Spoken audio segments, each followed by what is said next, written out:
So I've just been having a carburetor problem. It's a Carter RBS carburetor. It's an original carburetor for flathead, the AMC 195.6 cubic inch displacement flathead. It's not the correct carburetor for the OHV, but I've been using it so far, and it's leaking there. So I think this is called a plunger pump. It seems to be leaking from there.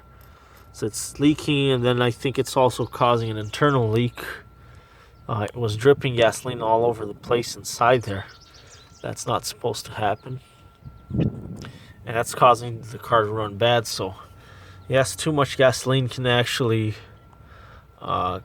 stop the engine. So I'm going to have to determine what the next step will be.